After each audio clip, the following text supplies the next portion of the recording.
Olha, eu costumo dizer que a poesia nasce do espanto, parafraseando uma afirmação de Platão. Platão dizia que o conhecimento nasce do espanto, do susto, né? O que significa isso? Significa que de repente você descobre algo na realidade que não está explicado. É o inexplicado, é o estranho, o surpreendente que faz nascer o conhecimento e também faz nascer a poesia.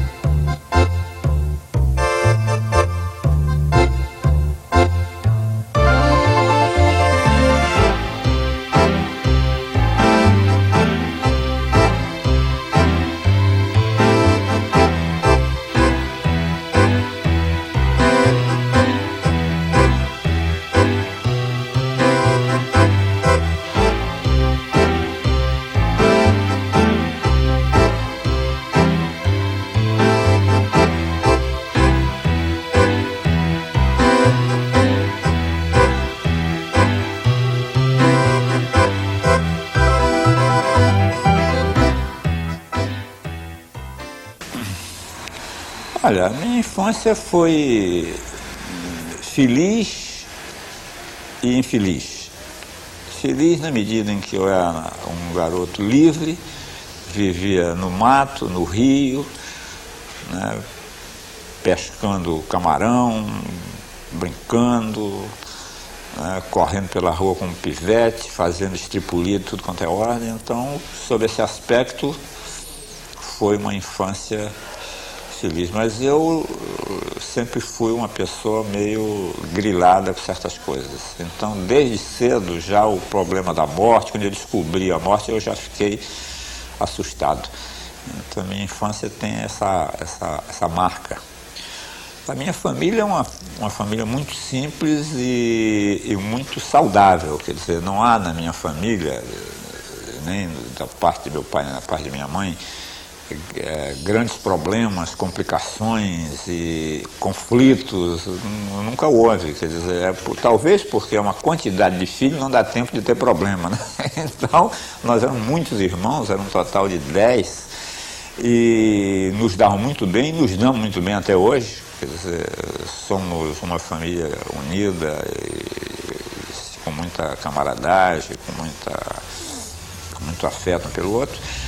E, embora eu viva aqui, eles em São Luís, outros fora de São Luís, mas esse espírito saudável, eu acho que foi um componente também dessa minha felicidade quando garoto, quando adolescente. Agora, uma característica também que diz respeito ao meu próprio destino pessoal é que na minha casa não havia livro. Não havia livro. Talvez por isso eles fossem tão saudáveis. Não havia, assim, meu pai de vez em quando só lia o X9, que era uma revista policial.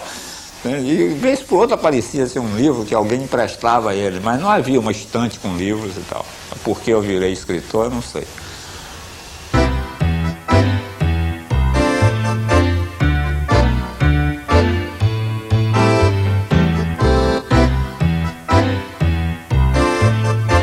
Escute, eu nunca gostei do exílio.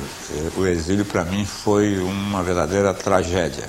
Agora, evidentemente que Buenos Aires, por ficar mais perto do Brasil e por ser uma cidade bonita e agradável, o exílio pesava menos em Buenos Aires do que, por exemplo, em Lima, no Peru, em Santiago do Chile, onde eu vivia a tragédia do Allende, né, vivia sob pressão permanente, e depois o golpe, a execução de pessoas no Estado Nacional, e eu no meio daquilo ali, né, tendo a minha casa invadida várias vezes pela polícia e apavorado, sem saber como sair daquilo. Quer dizer, então, em Buenos Aires não. Depois veio o golpe em Buenos Aires, e o desespero de novo se repetiu. Mas a cidade de Buenos Aires é uma cidade muito bonita, muito agradável, muito boa de viver. Então, o exílio pesou menos para mim em Buenos Aires. Moscou foi como um sonho estranho, porque Moscou era um mito na minha cabeça. Quer dizer, Moscou era Gogol, era Dostoiévski, era toda a literatura russa, era Tchekov e tal, e ao mesmo tempo era a revolução, era Lenin, era Trotsky, era toda aquela história da revolução, Palácio de Inverno, que não era em Moscou, mas enfim, fazia parte daquela tomada do poder, né? Então o Kremlin era uma coisa que simbolizava o poder socialista e tal. Então quando eu me encontrei ali, tinha a impressão que eu estava sonhando, que não era verdade. Pelo menos durante 6 meses, os primeiros 6 meses que eu vim em Moscou, eu tinha a impressão que era sonho. Só um dia que eu vi uma senhora passar com uma sombrinha azul e uma mocinha, uma criança, uma garota, assim, às 3 horas da tarde, eu vi que elas iam para o cinema. Aí tive a consciência de que eu estava numa cidade de verdade, que todo mundo estava vivendo, almoçando, jantando, trabalhando, que não era um sonho. Isso por um aspecto. O outro aspecto é que o clima de Moscou, o inverno rigoroso, quer dizer, durante o inverno o dia despontava às 10h30 da manhã, né?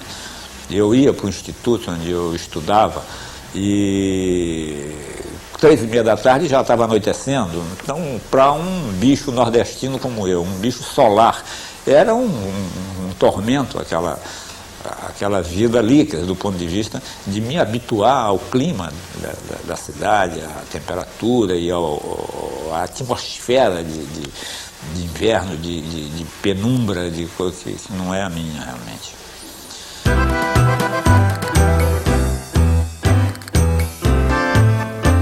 Quando garoto, adolescente, eu ouvi pela primeira vez o trenzinho caipira do Villa-Lobos.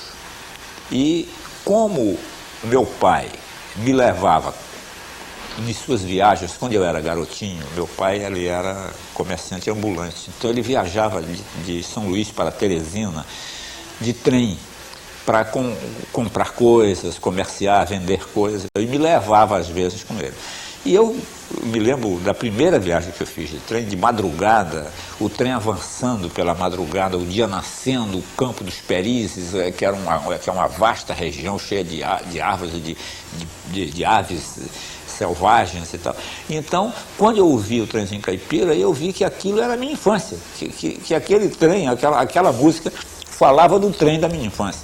Tentei botar letra na música do Villa-Lobos inúmeras vezes, desde os 20 e poucos anos de idade que eu tentei fazer isso e nunca consegui. Quando eu estava escrevendo o Poema Sujo, em Buenos Aires, no exílio, em 1975, quer dizer, já aí eu tinha 45 anos de idade, quando eu estava fazendo o Poema Sujo, eu comecei a narrar as viagens que fazia com meu pai. E quando eu estou fazendo o poema relacionado para contar essas viagens, surge na minha memória o trenzinho caipira de Villa-Lobos, aí invertendo o processo de memória. Da primeira vez, ao ouvir o trenzinho, eu pensei na minha infância. Dessa vez, ao pensar na minha infância, eu lembrei do trenzinho. E a letra, que eu não tinha conseguido pôr em inúmeras tentativas, eu pus imediatamente. Saí da máquina de escrever, fui para a vitrola, pus lá o trenzinho caipira, que sempre me acompanhou durante o exílio, pus o trenzinho caipira, ouvi e pus a letra instantaneamente. Letra que depois foi gravada pelo Edu Lobo, um arranjo do Edu, e depois gravado por outros. Mas essa foi a experiência mais curiosa, mais interessante, né, minha como letrista.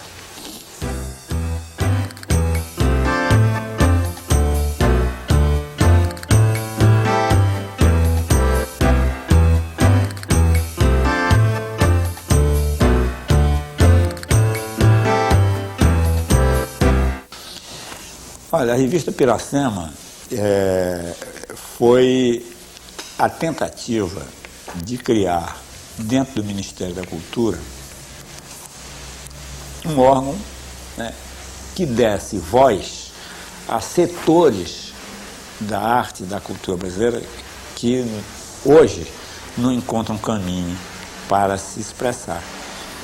Por exemplo, nós sabemos que, por suas características, a imprensa, que é o grande veículo, quer dizer, não só a televisão, como os jornais, as revistas semanais, todos os periódicos, eles se alimentam da novidade. Né? Eles se alimentam da novidade. Nós sabemos que se um cara ficar nu na Bienal, tem mais notícia do que o outro que passou 10 anos fazendo um quadro. Então, a consequência disso é que aquelas artes que não estão ligadas, voltadas para essa coisa da atualidade fremente dos nossos dias, não tem caminho na imprensa, nem quase em parte alguma, tem um mínimo de caminho. Quantas pessoas no Brasil têm um pensamento constituído, um estudo, a pesquisa sobre o canto coral, sobre a música colonial brasileira, sobre a música erudita brasileira, sobre a poesia brasileira, mas não tem onde publicar. Publica em livro, se consegue, também não é fácil. Como a Funarte, ela tratava de teatro, cinema, música erudita, música popular, artes plásticas, canto coral, dança. Então a revista abrangia todos esses campos, só não abrangia literatura, porque não fazia parte dos campos da Funarte. E eu procurei fazer o quê? Uma revista que fosse também acessível.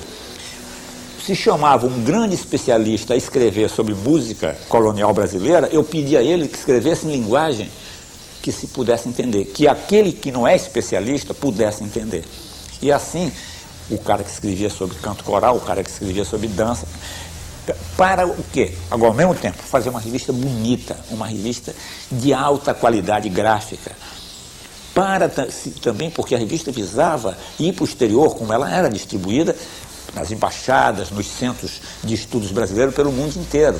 Então, levando uma imagem do Brasil que não é a imagem do tóxico, do assassinato, do sequestro, da violência. Porque o Brasil não é só isso. Existe, desgraçadamente, esses problemas no Brasil. Mas os artistas continuam a fazer sua música, a dançar, a cantar, a fazer poesia, a escrever, a criar as coisas que constituem a verdadeira civilização brasileira.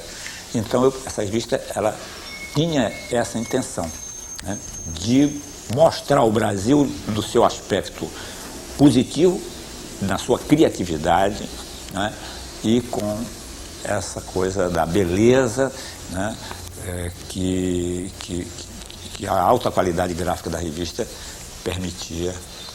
Então foi isso. Agora, mas a revista acabou, né?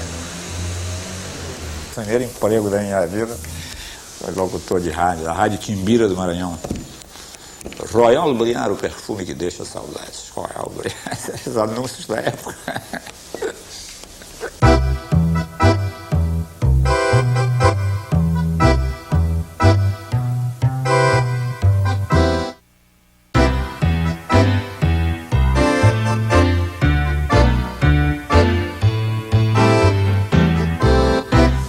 Olha, eu confesso a você que assim, eu nasci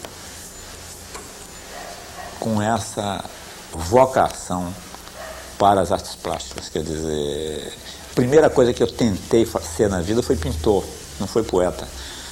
Só que eu não consegui. Eu vivia lá em São Luís do Maranhão, não tinha a menor noção do que era pintura. E um dia comprei um pano velho, um pano qualquer de saco, eu amarrei num chassi que eu mesmo fiz. Comprei tinta na papelaria e pintei, mas eu não sabia que tinha que se preparar a tela. Então o pano chupou a tinta toda, ficou um troço horrível e eu desisti de ser pintor.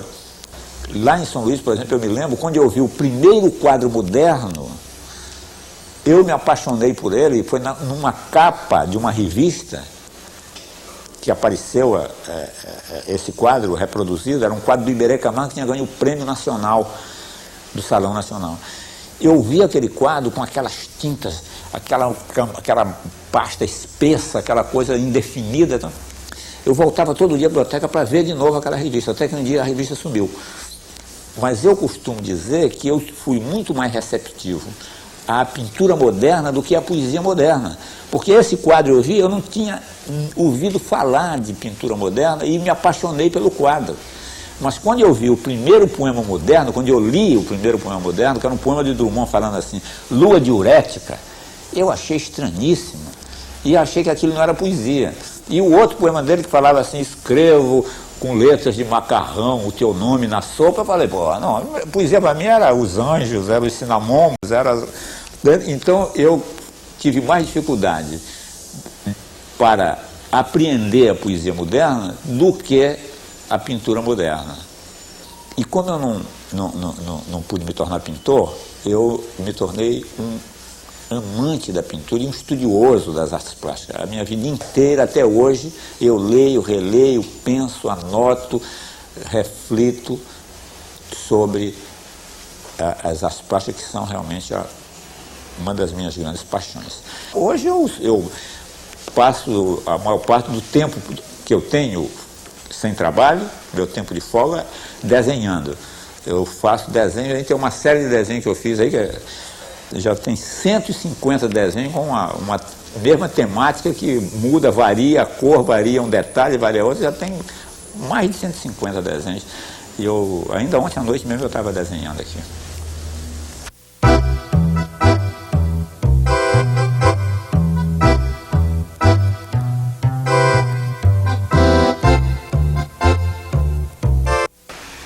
Como sempre, como acontece com todo mundo, me apaixonei por uma menina que não gostava de mim e virei poeta. Todas. Eu acho que seria quase impossível enumerar, porque eu tenho certeza que tudo que eu li dos grandes poetas, dos grandes romancistas, tudo que eu vi de pintura, tudo que eu vi de música, tudo isso constitui a matéria da minha poesia e influiu na minha formação de poeta. Outra coisa que eu tenho que dizer é que não só os escritores, como as pessoas comuns influíram e influem até hoje na minha poesia. Uma conversa, um dito, uma observação de qualquer pessoa, às vezes me leva a perceber um lado da realidade que eu até aí não havia percebido. Mas a base da minha poesia é a cidade de São Luís do Maranhão. Essa infância no Rio, numa cidade cheia de brisa, de vento, de coqueiros, o rumor do vento, das árvores, das copas das árvores, isso aí eu acho que é a substância essencial da minha poesia. A poesia concreta nasceu do meu livro A Luta Corporal, quer dizer, foi o meu livro que provocou a crise que gerou a poesia concreta. Não fui eu que inventei a poesia concreta, mas o fato de eu ter escrito um livro que termina desintegrando a linguagem obrigou os poetas da minha geração a buscarem outro caminho. Esse grupo de São Paulo buscou esse caminho da poesia concreta e me convidou a participar do movimento. Eu, relutantemente, participei do movimento porque eu não concordava com as teorias deles. Eu acho que poesia e teoria são coisas antagônicas, sabe? Poesia, ela é ela mesma a descoberta das coisas, então não pode ter uma teoria, ela não pode ser ilustração de nada, porque ela é a descoberta. Se eu falei que ela nasce do espanto, se eu parto de uma teoria, não tem espanto. Então, por isso, terminamos entrando em conflito. E eu, então, no curso da experiência nossa e do grupo de pintores, escultores, que aqui no Rio faziam a poesia e a arte construtiva, nós terminamos fundando um outro movimento chamado Neoconcreto, que era exatamente a tentativa de introduzir o espanto na arte concreta, né? De introduzir a descoberta, a poesia nessa arte racionalista que era a poesia concreta e a arte concreta. Então, mas essa experiência que eu realizei, eu fui inclusive o teórico do movimento, escrevi a teoria do não objeto, o manifesto neoconcreto, tudo isso, chegou a um limite em que, para mim, pessoalmente, significava o beco sem saída, que aquilo tinha se esgotado, porque eu não ia, pela própria ideia que eu estou expondo aqui, do que eu penso que a arte é, o que é a poesia, eu não posso ficar ilustrando teorias, nem tampouco repetindo as mesmas coisas. para me enquadrar dentro de um movimento. Quando eu senti que a experiência neoconcreta, né, tinha se esgotado, eu disse para os meus amigos, eu vou sair fora disso, porque para mim não adianta, eu não vou mais continuar. A minha adesão à política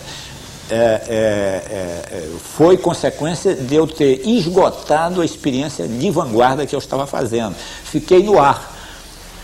Quando o Vianinha, o Leon Hirschman, o Jabot, o pessoal criou aqui o CPC da UNE e me convidaram para participar. E a primeira coisa que eu fiz foi um poema de cordel para uma peça que o Vianinha queria escrever. E esse poema de cordel ficou conhecido como João Boa Morte, que estava marcado para morrer. Então assim eu me envolvi, mas não foi uma coisa predisposta, não, foi a tentativa de reconstituir a minha linguagem poética que eu tinha desintegrado. Então comecei de novo. Comecei como um cantador de feira, depois de ter chegado ao supra-sumo da vanguarda, de ter feito até um poema enterrado no chão, que é uma criação poética que não tem comparação com nada, quer dizer, nada foi feito de semelhante no mundo. Apesar dessa alta sofisticação a que eu tinha chegado como poeta, eu abandonei tudo e comecei a falar, a cantar como um poeta de feira.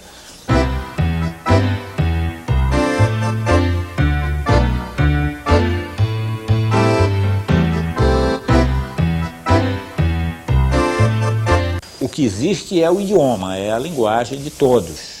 E a poesia, ela é uma ocorrência dentro do idioma. O poema é o lugar onde a prosa vira poesia, onde o prosaico vira poesia. Isso é que é o poema. Então é a linguagem de todo mundo, a linguagem que eu falo é a linguagem nossa, de todos nós. Então, de repente, naquele lugarzinho da página, que é o poema, naquele microcosmo, essa linguagem vira poesia, ilumina, ela se ilumina e vira poesia. Esse assunto é meio brabo, né? Parece que eu vou desaparecer, né? Mas o meu relacionamento com a morte hoje é um relacionamento bem tranquilo, quer dizer, eu acho que nós temos uma doença, é uma doença talvez mais ocidental do que da humanidade.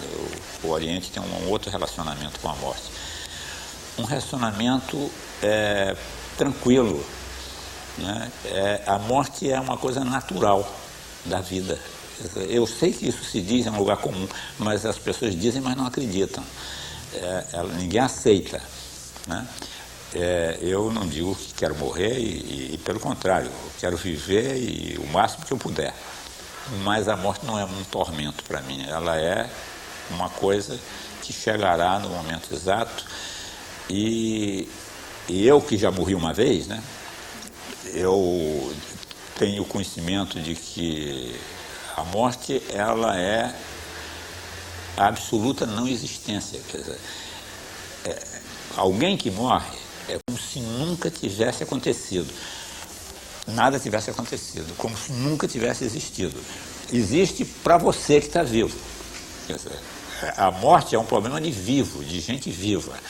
Porque o morto, ele ouve, mas ele acaba tão definitivamente que é como se nunca tivesse havido nada. Quer dizer, para Shakespeare tanto faz que se continue a montar a peça dele ou não, porque ele nunca existiu. Eu gostaria de ser lembrado como um bom sujeito.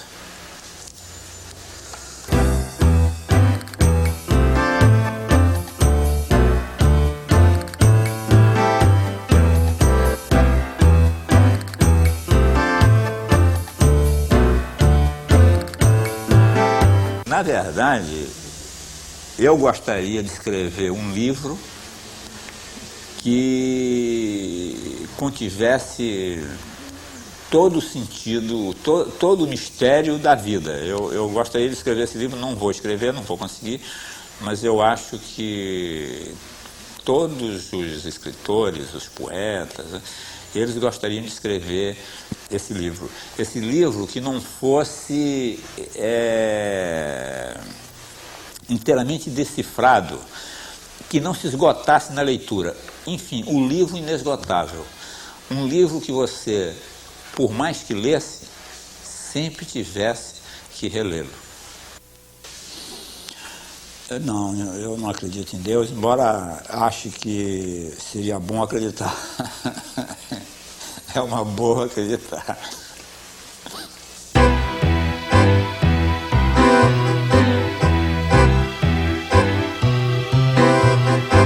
A poesia não se alimenta de coisas extraordinárias. A poesia se alimenta de coisas banais, pelo menos a minha. Se alimenta dos aspectos da vida. É a banana apodrecendo em cima da geladeira. Então eu digo, mas como pode? Né? Ela está ali virando noite. E o seu perfume, cada vez ela cheira mais na medida que mais apodrece, e o aroma vai se transformando em luz e em energia, que aquela coisa preta, na verdade, é a transformação da banana numa outra coisa. Assim, tudo isso está acontecendo na Rua do Vivier, número 49, quer dizer, então porque na verdade o mundo é uma coisa espantosa na sua banalidade, e no nosso dia a dia nós somos um milagre, nós somos, cada um de nós vive, fala, existe, tem memória, tudo isso é uma coisa extraordinariamente espantosa, só que a gente não percebe, porque nós vivemos dentro do mistério, dentro da maravilha, então a gente não percebe, né?